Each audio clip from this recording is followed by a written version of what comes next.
Max pulled into the driveway, the soft purr of the car engine masking the thrum of music that reverberated from inside the house. It was close to midnight, a time when the neighborhood lay in hushed repose, yet his home hummed with the unmistakable pulse of activity. He frowned, cutting the engine. The distant echo of laughter filtered through the night air, the kind that carried too easily and reached places it was never meant to be. A chill prickled the back of his neck as he stood there, keys jangling quietly in his grip. Camille's laughter, the sound he once cherished, slipped through the cracks of the door, wrapped around by deeper, unfamiliar voices. The metallic tang of betrayal already gnawed at his senses, but he swallowed it back, pressing down the tide of raw emotion, threatening to burst free. He needed control now, more than ever. The porch light cast a warm, deceptive glow as he approached. Through the pane of glass he could make out silhouettes moving in synchronized abandon, glasses clinking mid-toast, oblivious to the shadow of reckoning inching closer. Max's sharp eyes caught the half-empty bottle of wine on the table, the lipstick-stained rim, and the disarrayed throw pillows on the couch. He exhaled slowly, setting his jaw into a mask of cold determination. Tonight was no longer about discovery. It was about exposure. Max pushed the door open with deliberate calm, the faint creak swallowed by the surge of music and voices. He stepped inside, taking in the disarray at a glance. The living room, once his sanctuary, was transformed into a tableau of indulgence. A smattering of half-empty glasses littered the coffee table. The sharp scent of expensive cologne clung to the air, mixing with the faint musk of sweat. Camille sat curled in the armchair, her vibrant laughter cutting through the room. The way she leaned toward the man on the sofa, head tilted in a pose of practiced intimacy, sent a wave of heat surging through Max's chest. The man, a stranger with an easy grin and an open collar, was mid-story, gesturing with a tumbler in hand. Another figure lounged near the window, barely concealed by the curtain, observing the scene with the detached amusement of someone who didn't belong, but enjoyed the spectacle. The music dulled into the background as Max took another step forward. Camille's eyes caught his, the laughter faltering, dying in her throat. Silence clamped down on the room like a vice, the sudden halt suffocating. "Max," she said, voice thinning, the veneer of confidence cracking. She shifted slightly, fingers tightening around the glass in her hand. "Camille," he replied, his voice smooth, almost courteous. His gaze flickered to the men, taking in their startled expressions the sharp recognition that the party was over. "I see you're entertaining tonight." The man on the sofa set his glass down too forcefully, spilling amber liquid onto the table. He stood, a clumsy attempt at regaining composure. "Look, I think we should go," he muttered, glancing at Camille for confirmation. She didn't respond, her wide eyes locked on Max, who maintained his measured stance, an unreadable mask of calm. "No need to rush," Max said softly, gesturing at the door with a practiced wave. "You're already here. It would be rude not to finish what's begun." The tension ratcheted up, palpable and thick. The man by the window moved, as if considering an exit, only to halt under the weight of Max's gaze. Camille shifted again, this time standing. Her breath came shallowly, an unsteady rhythm that betrayed her anxiety. "Max, please," she started, a thread of desperation weaving into her voice. The strangers exchanged glances, suddenly uneasy about the roles they'd unknowingly stepped into. "Please," Max repeated, the words slicing through the room with surgical precision. He stepped forward, each stride unhurried but purposeful. "No need to explain, Camille. You've told me everything I need to know already." The silence turned suffocating, everyone in the room frozen by the chill in his voice. Camille's eyes darted to the man on the sofa, whose confidence had evaporated. The second man straightened, visibly preparing to speak but faltering, when Max's gaze landed on him. "This is not what it seems," Camille finally said, her voice breaking. But the flimsy protest shattered under Max's glare. He held her eyes a moment longer, letting the silence twist before speaking. "Funny," he murmured, leaning in just enough for only Camille to hear. "It's exactly what it seems." A tremor passed through her, the unspoken accusation pulling her taut as a bowstring. The weight of exposed secrets pressed against the room's thin walls, leaving no room to breathe. "Now," Max said, turning to the men, the frost in his voice unmistakable, "why don't you both take your leave? I believe you know where the door is." They didn't need a second invitation. The strangers moved quickly, scraping chairs and clumsy movements punctuating their rush to escape the quiet menace that filled the space. The door clicked shut behind them, leaving only the echo of their departure. The silence settled again, thick and suffocating. Max didn't move, His eyes remained fixed on Camille, who stood trembling in the center of the room, every trace of defiance wiped from her face. She looked as if she might shatter with the slightest touch. "Max," Camille began, her voice trembling, but he cut her off with a subtle lift of his hand. The gesture wasn't forceful, yet it carried the weight of an ultimatum. The only sound was the faint click of ice settling in one of the abandoned glasses. "You knew," Max said, finally breaking the silence. Each word was slow, methodical, an echo of the careful calculations that had brought him to this moment. "You knew I'd be back soon, yet here we are." Camille's eyes darted to the floor, unable to meet his gaze. Her fingers clenched and unclenched at her sides, the only outward sign of the storm inside her. Max took a step closer, and she instinctively backed up, her heel hitting the edge of the armchair with a muffled thump. "What I don't understand," he continued, the edge in his voice softening, almost to a whisper, "is why." He glanced at the disarray, the laughter, the spilled drinks, and the air that had once felt like home now tainted by deceit. "Why this, Camille?" She swallowed hard, the sharpness of regret cutting her expression. Her lips parted, but no words came. The silence between them yawned wider, filling with unanswered questions. In the pause, the echo of the front door's closure seemed louder than it should have been, a final note punctuating the scene. I didn't plan for this, Max." Her voice was small, a threadbare attempt at explanation that unraveled as soon as it left her lips. She took a shallow breath, eyes searching his for some flicker of understanding, but found only the cold scrutiny that had replaced the warmth she once knew. Max tilted his head, a smile that was nothing more than a cruel shadow crossing his face. "You didn't plan for it. You planned every detail, Camille. The music, the drinks, the lies." He let the last word hang between them like a blade. Camille's face flushed, shame deepening the shadows under her eyes. It was a mistake. A moment, Max interrupted, his voice tightening. "A moment doesn't invite strangers into our home. A moment doesn't risk everything." He took another step, the polished shoes barely scuffing the floor, but amplifying the tension with each soundless impact. She winced as if struck, and he felt the briefest pang of something pity, perhaps before it disappeared beneath the storm of betrayal. The air crackled with unspoken threats, and he knew this was the moment to choose his path. Rage clawed at him, desperate to be let loose, but he held it back. He needed control, he needed clarity. "You want me to believe it was a lapse," Max said, his voice finally softening to a dangerous murmur.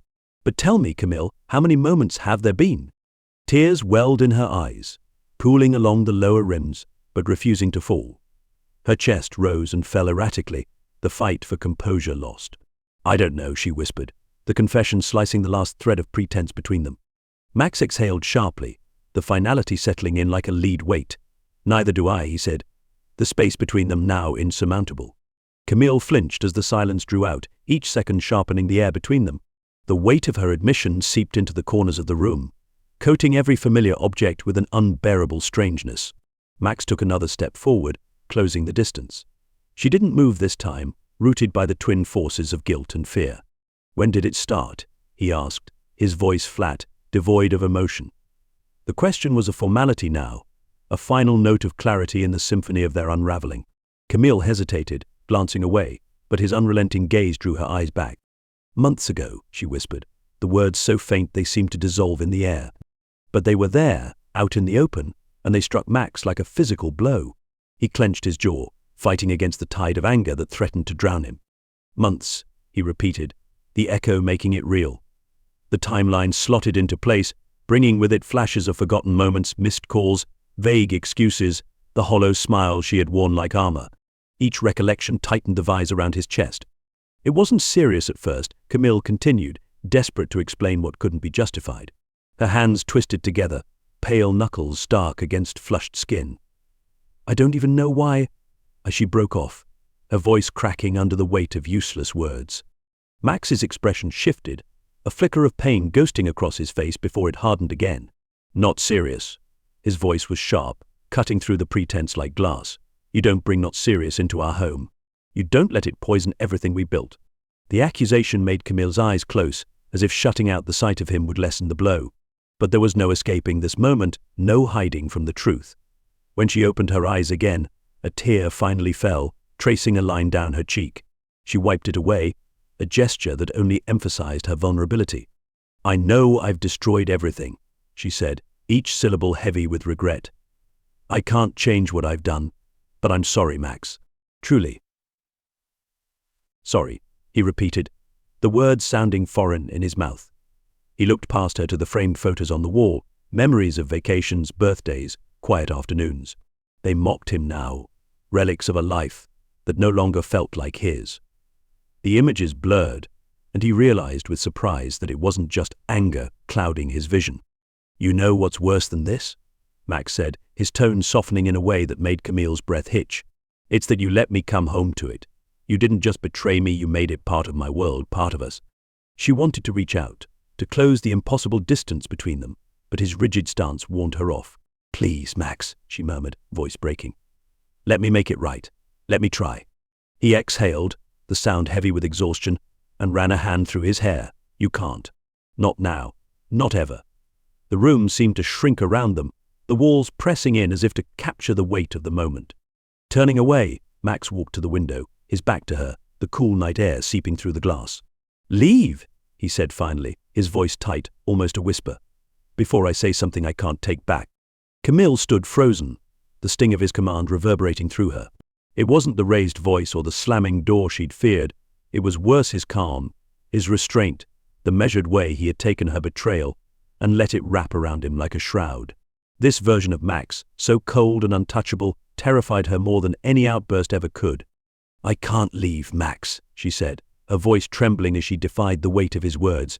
"This is our home." He turned, slowly, a bitter smile twisting his lips. Was he corrected, the single syllable slicing between them? "This was our home. Whatever this place is now, it's not that anymore." His eyes scanned her face, searching for something he could hold onto, a reason, a shred of truth that might offer a path forward. But there was only the vast emptiness where trust had once been. Her knees weakened, but she forced herself to stay upright. "I know I don't deserve forgiveness," she admitted. "I won't ask for it. But I can't just walk out like this." "You already walked out," Max said, his tone now a low rumble, pain threading through each word. "Every time you chose them, every time you hid behind a lie, you walked out on us. Leaving now is just catching up with the choice you made months ago." A silence deeper than before wrapped around them, the room stripped of its warmth. Camille took a tentative step forward, hands reaching out halfway before dropping uselessly to her sides. "I never stopped loving you," she whispered, voice trembling with desperation. Max's eyes darkened, a sharp breath escaping his lips. The words, ones that once would have healed him, now sounded hollow, an echo of what should have been. He looked down, jaw tight, hands clenching into fists at his sides as he fought to contain the whirlwind inside him. "Don't," he said, his voice taut with restraint. "Don't make this about love. Not now." Her eyes glistened, tears streaming unchecked. "What do you want me to do?" she asked, a plea wrapped in defeat. He turned fully to face her, the raw exhaustion etching lines into his features. "I want you to go, Camille," he said, softer this time. The anger that had kept him upright now slipped away, leaving behind an aching hollowness. "Go, so I can remember what it feels like not to suffocate." The finality in his voice left no room for argument. It was over, and they both knew it. Camille nodded, the movement barely perceptible, as if agreeing to the death of something she could no longer save. She walked to the side table, set down her glass with a shaking hand, and glanced once more at the man who had shared her life, who now felt like a stranger. Max watched her move, each step erasing a chapter of their shared history. His mind raced with memories, the touch of her hand on his arm, laughter shared over breakfast, whispered dreams at midnight. Now those moments felt tainted, rewritten by the quiet betrayals of recent months. As the door opened, the night air swept in, cool and biting. Camille paused, silhouetted by the pale glow of the street lamp outside. She turned, lips parting as if to speak, but thought better of it. Instead, she stepped over the threshold and closed the door gently behind her. The latch clicked, and Max was left in silence. The house groaned as it settled, the ticking of the clock loud in the absence of movement. He stood still for a moment, staring at the spot where Camille had stood, before the weight of it all dragged him down. He sank into the armchair, the one where she had laughed with strangers only minutes before, and felt the echoes of that false cheer mock him. The living room, once vibrant, felt like a hollow shell, and the silence pressed on him like a leaden hand. Max leaned forward, elbows on his knees, and buried his face in his hands. The smell of expensive cologne still lingered, a cruel reminder of the evening's revelations. time stretched and blurred. Outside the street was still, the world carrying on as if nothing had changed, as if hearts weren't breaking behind closed doors. Max sat in the quiet, the last shreds of anger melting away, leaving only the cold, desolate truth that he was now alone. After an eternity, he stood, numbness settling into his bones. He walked to the window, watched as Camille's figure disappeared into the night, and let the darkness outside mirror the hollowness inside.